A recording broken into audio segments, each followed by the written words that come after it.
आप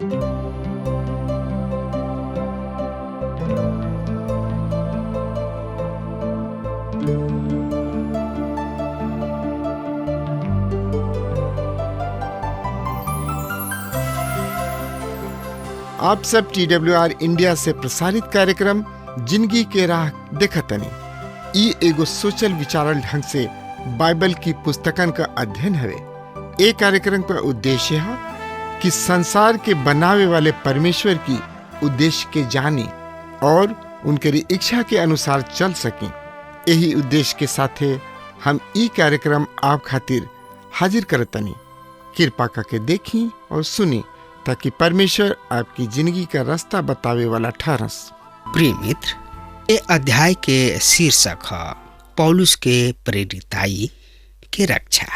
पौलुस ये अध्याय में बहुते व्यक्तिगत और घनिष्ठता के ढंग अपनावत लिख रहा बने तथा उ कुरिन्थुस के विश्वासी सबके याद दिला रहा बने कि उ जीवित मसीह यीशु के साथ संयुक्त हो चुकल बने। और यह अध्याय में संत पौलुस उनका प्रति आपन गहरा चिंता व्यक्त कर रहल बने।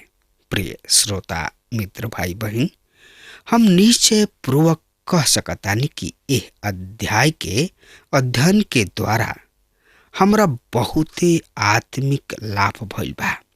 हम यह अध्ययन के पर्याप्त समय व्यक्त यानी कि व्यय कइले बानी। हम पाउनी हाँ कि ये अध्याय हमरा हृदय के खातिर एगो वास्तविक संदेश है। हमरा विश्वास बा कि ये अध्याय के द्वारा रउआ के भी कोनो व्यक्तिगत अनुभव या संदेश प्राप्त भइल होई। प्रिय मित्र, जैसे कि हम रउआ के बतावतानी कि यह पत्री के ई अंतिम खंड संत पौलुस के बुलाहट से संबंधित बा। 10वां अध्याय में हम पौलुस के प्रेरिताई के प्रमाण के विषय में अध्ययन कर चुकल बानी और अब हम बहुते ही व्यक्तिगत खंड पर पहुंच रहल बानी जौन की संत पौलुस के प्रेरिताई के अर्थात दोष निवारण से संबंधित बा। पहला तथा दूसरा का पद में ई स्पष्ट बा कि पौलुस खुद कुरिन्थुस के नगर गुलन और सबसे पहले उहवा सुसमाचार प्रचार कइलन और ये तरी उहवा एगो कलीसिया अस्तित्व में आयल। पौलुस कहताने कि हम तोहार सगाई प्रभु यीशु मसीह से करवले बानी। श्रोता मित्र, रउआ सगाई के अर्थ तथा उनकर संवेदनशीलता के खूब बढ़िया तरी समझत हो। खब पौलुस कह रहल बाड़े कि हमार ई लगन परमेश्वर जैसन लगन है। हमहू चाहतानी कि हम तोहनी लोग के पवित्र कुंवार के ऐसन मसीह के सौंप दही। पर तीसरका पद में संत पौलुस कोनो भय डर के चर्चा कर रहल बाड़े। तो एकरा बारे में जानकारी खातिर रउआ हमरा संगे अपन पवित्र शास्त्र बाइबल निकाल ली। 2 कुरिन्थियों 11 अध्याय 1 से 3 पद यह तरी से बता रहल बा। सुनी ध्यान से। हम चाहतानी कि तोहनी लोग हमार तनकिसा मूर्खता सह लिहत, पर सही में तोहनी लोग सह भी रहल बड़ा। काहे कि हमरा तोहनी लोग के खातिर लगन बा। परमेश्वर के ऐसन लगन काहे कि हम तोहनी लोग के सगाई एगो पति अर्थात प्रभु यीशु मसीह से कइले बानी कि तोहनी लोग के एगो पवित्र कुंवारी के भांति उनका के सौंप दही। 3 पद पर हमारा भय बा यानी कि डर बा कि जैसे सांप हवा के अपना धूर्तता से धोखा देले रहे, वही तरी तोहनी लोग के मन मसीह के भक्ति के सरलता और पवित्रता से कहीं भटक न जाए। प्रिय श्रोता मित्र भाई बहन, संत पौलुस चाहताने कि वहनी लोग के ई जान ले जा कि ऊ एगो प्रमाणिक ठहरावल गोइल प्रेरित हमें। ओहनी लोग किने लिखताणे कि हमरा तोहनी लोग के खातिर परमेश्वर के ऐसन लगन बा। दूसरा शब्द में कहल जाए परमेश्वर के सी लगन बा। प्रिय मित्र, पौलुस खुद के मूर्ख बनावे खातिर काहे तैयार बने या अपना आप के काहे मूर्ख बना रहल बने? काहे कि सही में पौलुस के कार्य रहे ओहनी लोग के सुसमाचार सुनावे के, पर यहाँ वो खुद के सच्चा अर्थात प्रमाणित करे में समय नष्ट कर रहल बने। ई मूर्खता ना ह त औरी का ह? एगो प्रचारक के सुसमाचार प्रचार के अतिरिक्त औरी कोनो कार्य करे के पड़े, ई मूर्खता ना ह त औरी का ह? प्रचारक सुसमाचार के खातिर समर्पित बने, ओकरा इहे कार्य करे के बा। एक दिन हम एगो पत्रिका देखत रही, ओकरा में एगो अभिनेत्री के साक्षात्कार अभिनेत्री के कहनाम रहे कि हम नंगापन के खातिर समर्पित बानी। सिनेमा तो हमार शो यानी कि बिजनेस है और हम शो बिजनेस में एकरा में शर्माए के हमरा कोनो बात नहीं खे। प्रिय मित्र, ई अभिनेत्री नंगापन के खातिर समर्पित बिया और ओकरा के पूरा निष्ठा के साथ निभा रहल बिया। फिर प्रभु के सेवक सुसमाचार प्रचारक जौन की खुद के समर्पित सेवक कहले, ओकरो के भी निष्ठा के साथ अपना समर्पण के अनुसार कार्य करे के चाहिए। यदि सेवक सेवा से हट के कुछ और ही कोनो दूसर कार्य में आपन शक्ति, आपन समय तथा प्रभु के अनुग्रह नष्ट कर रहल बा त ई ओकरा खातिर बहुते बड़ मूर्खता है। पर यहाँ पौलुस के ई मूर्खता कोई जरूरी जान पड़ रहल बा। सही में उनकर मूर्खता कलीसिया के हित में बा और मसीह के खातिर बा। ऐसे वो कह रहल बाने, हम मूर्खता पूर्वक बोल रहल बानी, तोहन लोग हमार तनकी सा मूर्खता सह लो।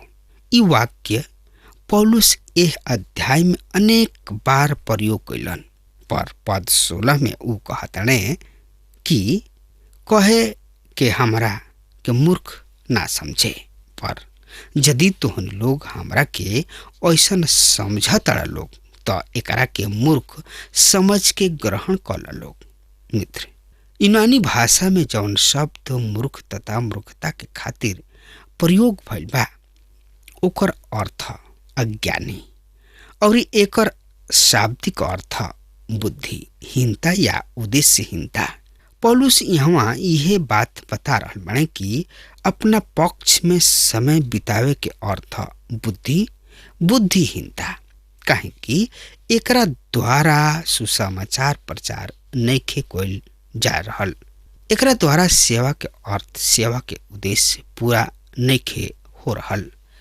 फिर भी पौलुस एह मूर्खता के कइल जरूरी समझ रहल बाने, काहे कि कलीसिया में अनेक सुसमाचार विरोधी पैदा हो गइल बाड़न।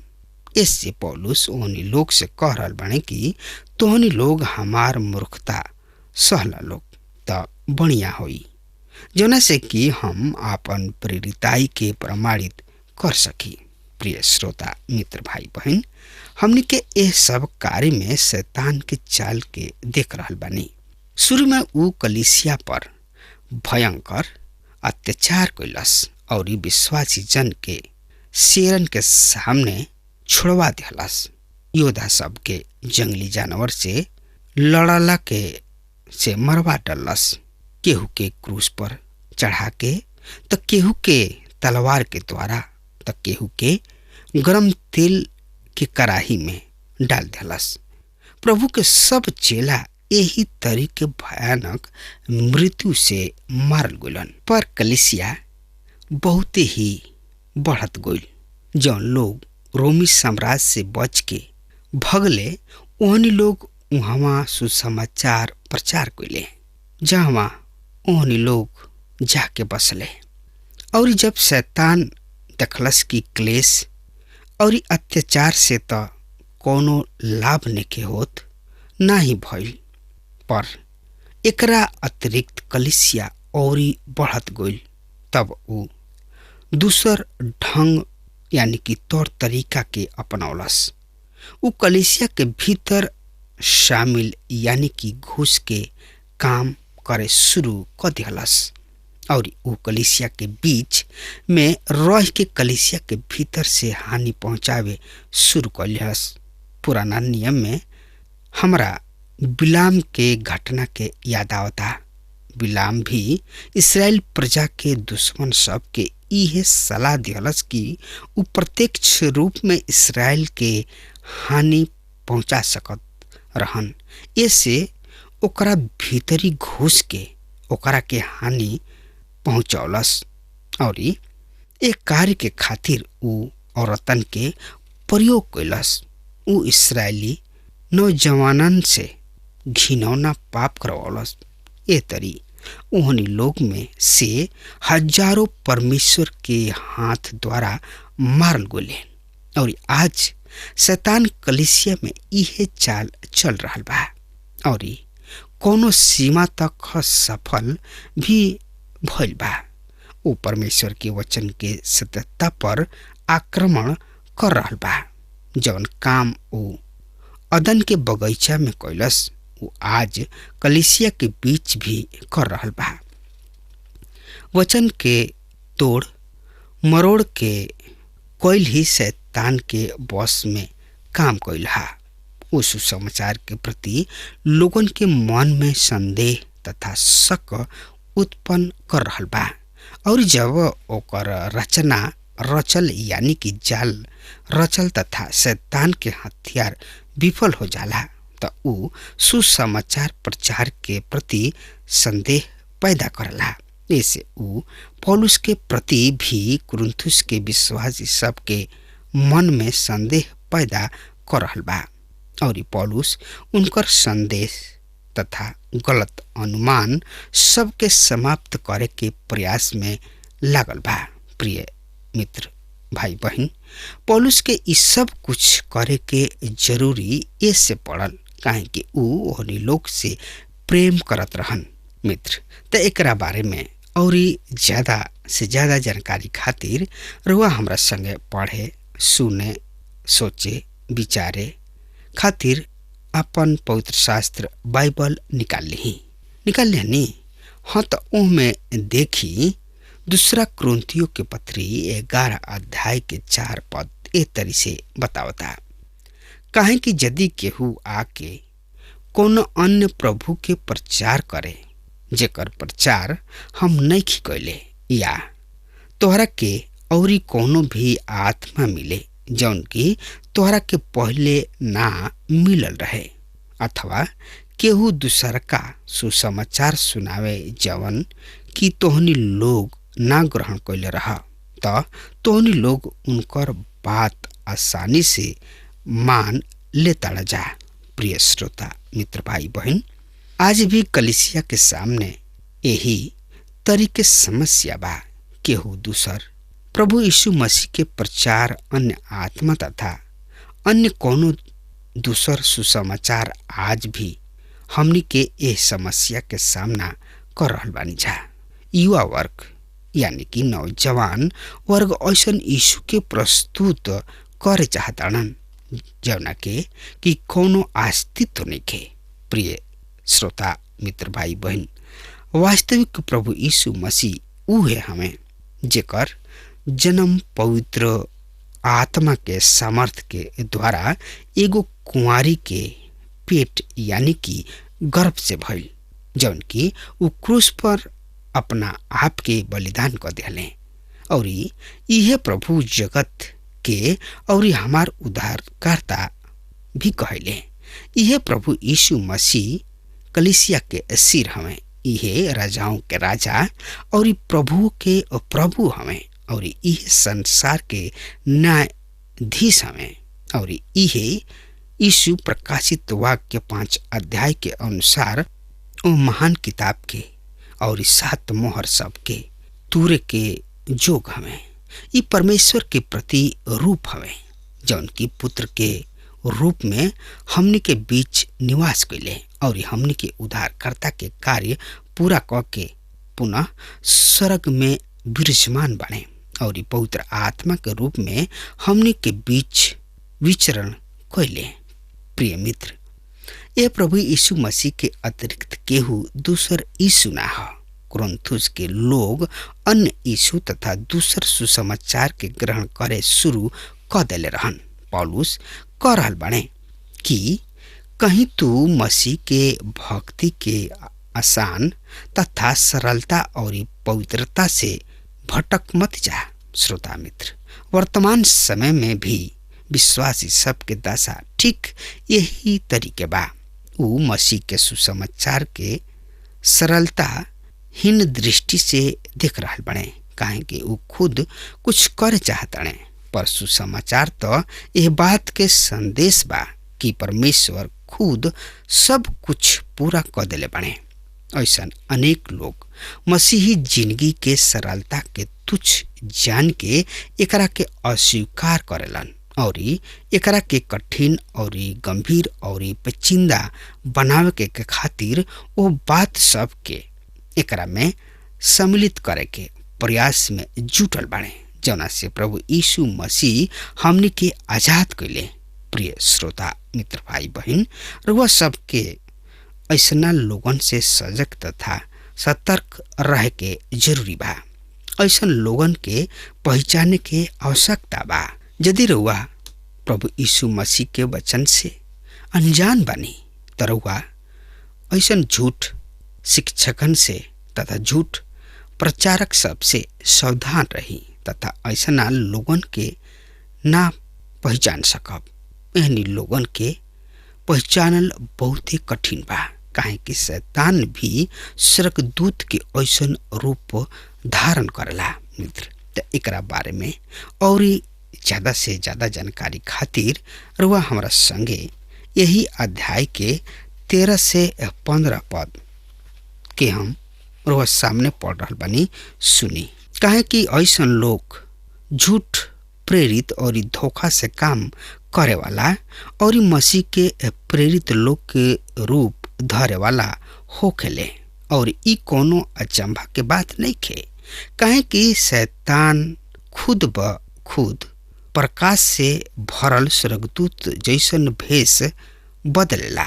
ऐसे यदि शैतान के सेवा करे वाला धर्म के काम करे वाला लोग के रूप धरेले त ई कोनो अचरज के बात नहीं खे, बाकी उनकरा अंत उनका कर्म के अनुसार होई। श्रोता मित्र भाई बहन, ए पद में रउआ अभी पढ़नी है, कार्यकर्ता सेवक तथा प्रेरित बने और ई बड़ा ही चौंकावे वाली बात बिया। जैसे शैतान स्वर्गदूत के रूप धारण करला, ठीक वही तरी ओकर सेवक भी धार्मिकता के सेवकन के रूप धारण करला।